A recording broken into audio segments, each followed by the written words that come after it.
A 40-second teaser for Return to Silent Hill has dropped, and there has definitely been some serious negativity surrounding it. It's a quick teaser that cuts frequently, showcasing lots of imagery with little context. I've seen lots of online commenters who have been very preemptively dismissive of the movie, complaining about its CGI, complaining in general about how it looks, and expressing extreme skepticism based on the director, actors, and release date. All of these concerns are completely valid, but I'm still cautiously optimistic about this movie. Part of this is my own love for the first film, and my willingness, therefore, to give the benefit of the doubt to Christoph Gans. He is a visually spectacular filmmaker, and the first movie has continued to grow on me. It's my ultimate comfort horror movie. So that's probably one of the major differences between me and other fans. If this film were equivalent in quality to the first film, I would be ecstatic. Lots of people disliked the first film for a variety of reasons, though their hate for this upcoming movie and the disaster of Revelation gives them some retrospective appreciation for the charms of the original.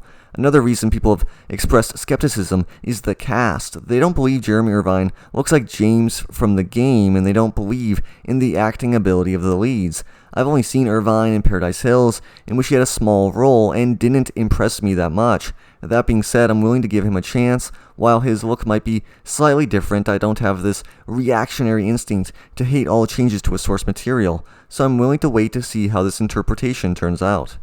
Hannah Emily Anderson is Mary in the film, and as a Saw fan, I of course remember her from Jigsaw, where she did a good job making a memorable character stick out from an otherwise unmemorable sequel. As for the rest of the cast, I don't really recognize any of their names, so I can definitely understand the skepticism. The first film had Radha Mitchell, Sean Bean, Laurie Holden, Deborah Kara Unger, Kim Oates, Alice Krieg, and Jodelle Ferland. That was a stacked cast in comparison, and to be honest, this is something that I do have doubts about as well. That being said, because I'm not that familiar with a lot of the cast's work, I am absolutely willing to give them a shot.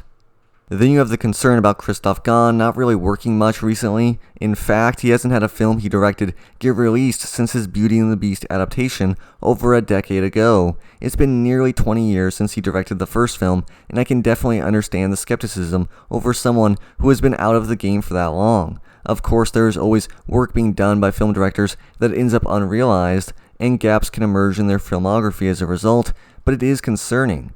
However, despite these valid concerns, I'm still a major fan of his work and am willing to give him a shot. Brotherhood of the Wolf is awesome, as is Silent Hill, and I can't wait to see what kind of visuals he comes up with, even if some small moments in the trailer give me pause, surrounding his usage of CGI mainly.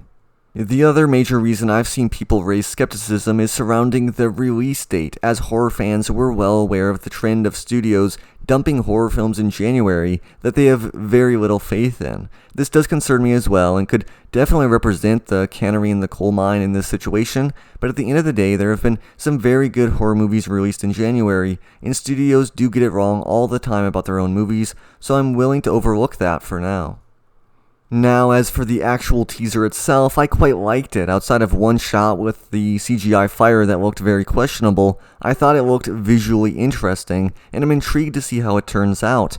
I saw someone complaining about the editing of the trailer, saying it needed to have more of a slow, mystery, psychological thriller vibe in order to fit the style of the game.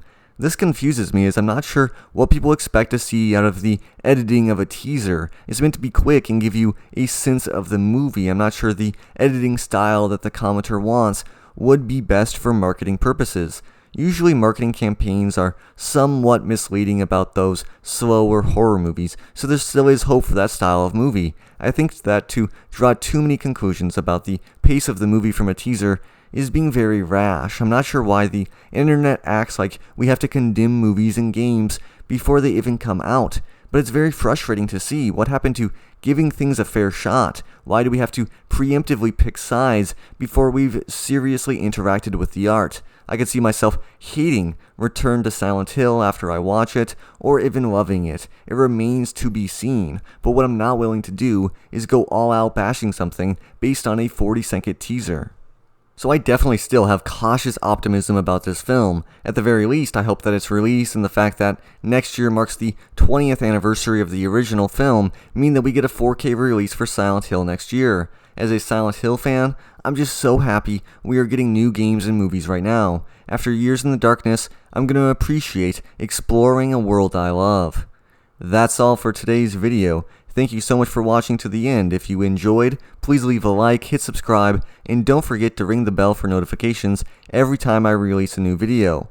I'll see y'all next time.